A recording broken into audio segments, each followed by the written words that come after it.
Hello, this is a comparison between two 178 Feurich grands that we have in stock. Now both of these have got the chrome finish, which Feurich makes, very popular. Also has chrome pedals and casters. Now both these two 178s have been on hire to the Barbican. There was a concert with 5 Feurich grand pianos. Now Feurich have since produced a 179 which has an LED light. There don't seem to be any technical differences really. Both pianos are as good as each other. The LED light sits here and shines onto the music. We're not really sure about that, and we feel that the piano will outlast the LED light, and so we'd rather supply ones without the LED light. I'm just going to take the action out, and unlike a lot of modern manufacturers, Feurich are kind enough to put these wing nuts like Bechstein and other firms did in the past, and they're much better for technicians. These wing nuts fold in as well, so that's even better.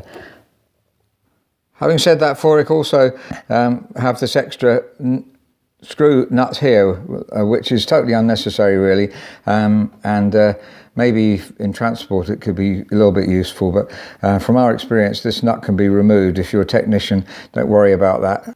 And also on this front rail here, there's another nut underneath here which can also be removed. Some older manufacturers used to put them in too, much to the annoyance of technicians. There's underneath the front rail there, so this nut here, you can remove that. It's absolutely unnecessary. See, this front rail it's already reinforced with metal here, which is much more than most pianos. So Feurich's obviously trying to produce the most stable piano possible. But really, this centre nut is totally unnecessary. Technicians have enough work as it is. If they want to voice the piano, etc., then really they should be able to remove this rail without any extra encumbrance. Having said that, we're really grateful to Feurich for putting these are capstans in here, but you can adjust them out. So if the front rail is binding against the keys at all, you can just set these a bit further out. Having said that, Feurich never do seem to bind on the front key, but it would be great if manufacturers put these on as standard. I just want to reflect on the hammers. This is the hammers on one of the two pianos. This has been less hired out. The marks on the strings aren't so great, but just enough to be able to voice the unicorda. And you'd be surprised at how varied hammers can be, even on a new piano. By the way, if you're a technician and still worried about removing this bolt on the front rail, we had a top Feurich technician in the UK here yesterday, and he was also complaining about this and saying it's totally unnecessary. So there we have it.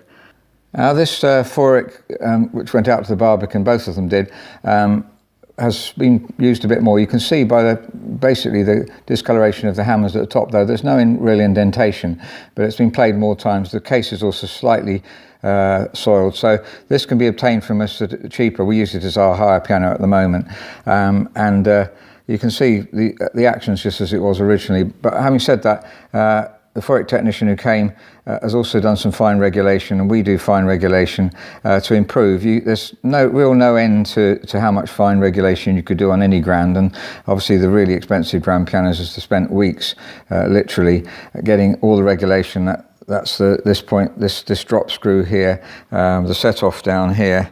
That's really important to be as late as you can with it, but still feeling positive. You want a good aftertouch, and that's one of the things the technician who came said, because they delivered this piano to us from the Barbican, and then it needed extra work, which we asked them to do for us, and we still might do, or certainly do a bit of voicing. I love voicing for the unicorda pedal.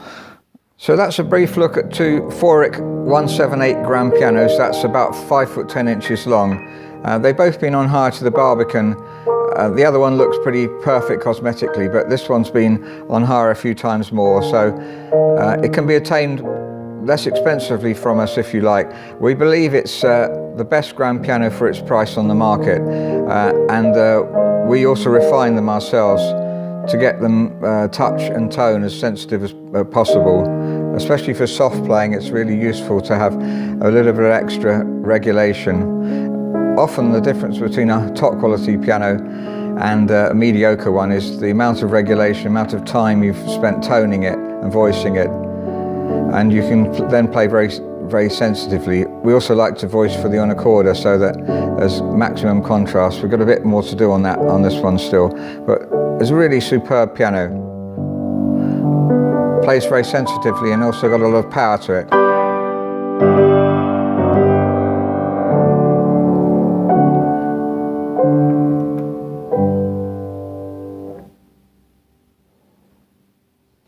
This is the other 178.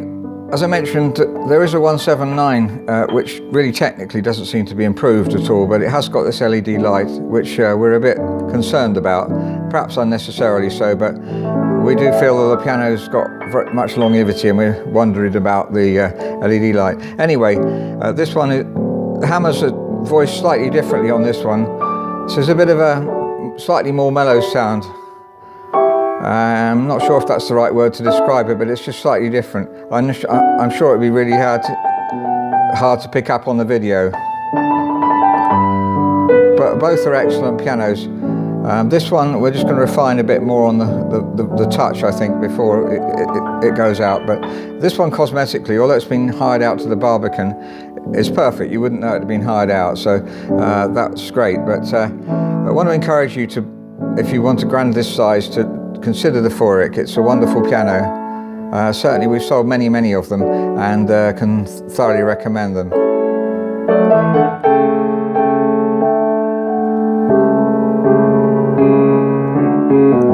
Tenor area is really rich, and the middle treble.